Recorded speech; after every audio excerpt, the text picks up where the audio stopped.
Bonjour Jean-François Bodin. Bonjour Nicolas. On parle de la lutte contre le financement du terrorisme ce matin avec votre invité. Oui, et notre invité est Gilles Belaïch. Bonjour. Bonjour. Merci d'avoir accepté cette invitation. Vous êtes commissaire aux comptes, vous êtes même vice-président de la Commission internationale de l'Ordre des experts comptables, mais on vous reçoit ce matin au titre de l'ONG que vous présidez, l'Agence mondiale de lutte contre le financement du terrorisme.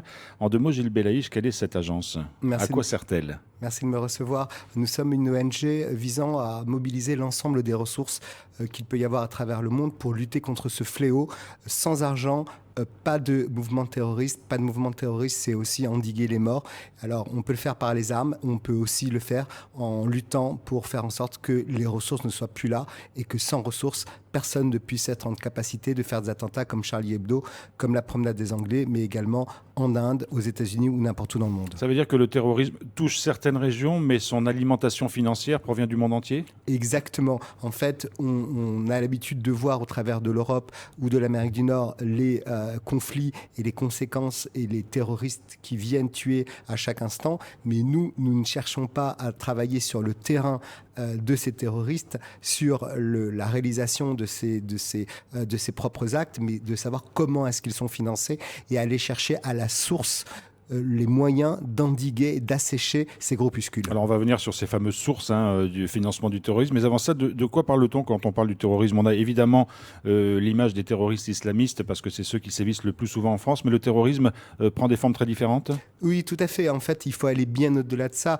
Ça peut être les suprémacistes en Amérique du Nord, comme ça peut être évidemment l'ensemble des groupements indépendantistes que l'on peut avoir, comme le FLNC ou l'IRA en Irlande, ou le Fonds de libération de la Bretagne qui également peut faire un certain nombre de dégâts, et l'ensemble des éléments qui nous permettent aussi de se dire que volonté d'affirmer sa force par la peur, la terreur et la mort, tout ça, c'est exactement nos ennemis du premier au dernier. Alors, il y a donc un certain nombre d'organisations qualifiées de terroristes.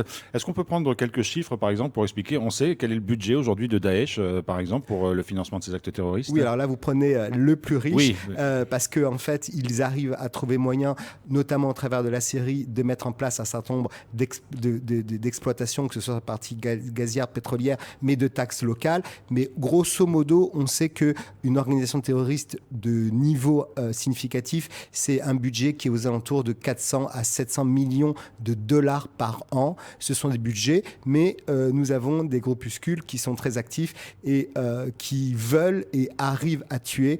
Excusez-moi de le dire parce que le mot est assez horrible, mais à bas prix aussi, parce qu'ils ont l'objectif de tuer. Et ils ont des ressources qui ne sont pas inexploitables et inépuisables. Et donc, ils sont obligés d'utiliser cette contrainte financière. Alors, d'où vient cet argent qui finance le terrorisme ? Par quel biais les groupes terroristes arrivent à se procurer de l'argent ? Alors, en fait, on a l'habitude de penser que l'ensemble des pays acteurs qui sont des pays qui financent le terrorisme pour une raison pure ou une autre. On parle du Qatar, on parle de l'Arabie Saoudite sur la partie du Moyen-Orient, mais c'est bien au-delà de ça. Aujourd'hui, le financement du terrorisme, c'est la drogue. Par exemple, en Amérique du Sud, beaucoup de cartels sud-américains se sont accoquinés avec l'ensemble de ces terroristes qui leur fournissent aussi l'occasion de proliférer. Donc, il y a ces partenariats, on va appeler ça sordides, qui peuvent s'établir, mais c'est également le trafic de faux médicaments, le trafic de pièces détachées, de cigarettes, de contrefaçon. Le trafic des antiquités, c'est une activité qui rapporte entre 6 et 8 milliards de dollars par an aux groupements terroristes. Et puis également, ce sont l'ensemble des actions dans lesquelles, et nous on lutte aussi contre ça, on va avoir au travers des associations, notamment associations cultuelles, dans lesquelles on va verser de l'argent, et cet argent-là va permettre de financer une location de voiture ou un achat d'armes. Il y a aussi, depuis quelques années, le développement du crowdfunding qui pose un certain nombre de problèmes. Tout à fait, parce qu'en fait, dès qu'on perd de la traçabilité, c'est prendre du risque sur ce genre de sujet. On a du crowdfunding avec la participation, dont la plupart savent pertinemment que ça va aider l'ensemble de leur mouvement, et quand on dit mouvement, on va jusqu'à l'extrême, mais également du crowdlending, c'est-à-dire des prêts, puisque ces organisations terroristes ont besoin de la même manière d'avoir aussi des sources de financement que l'on rembourse, et donc ça passe pas par des banques classiques, on l'a compris, mais ça passe par du crowdlending, et ça aussi c'est un fléau pour nous. Vous l'avez dit tout à l'heure, c'est assez horrible de penser que l'importance d'un attentat peut être coordonnée aux finances qu'il génère et ce que ça coûte pour les organisations terroristes. Est-ce qu'on a des exemples de combien coûte un attentat pour les organisations terroristes et comment ils gèrent ça? Oui, Jean-François, vous avez raison, c'est assez horrible, mais quand on a pu détecter après les attentats de 2015 et 2018 des comptes rendus de mouvements comme l'État islamique ou le Hamas ou le Hezbollah ou le djihad islamique, on a des analyses dans lesquelles on est en train d'expliquer que, par exemple, Charlie Hebdo n'a coûté que 2580 €. Et ils se réjouissaient du faible coût et de l'impact. Plus il y a de décès, et plus leur mouvement reprendra de l'importance et de la résonance, un peu comme les followers, c'est sordide dans les réseaux sociaux. Pour eux, un nombre de morts, c'est leur puissance. Alors qu'à côté de ça, on a l'attentat sur la promenade des Anglais qui a coûté presque 26 000 € et on détecte des emails dans lesquels on tape sur les doigts des gens en disant la location de voiture a coûté 3 800 € de budget, c'est absolument inadmissible,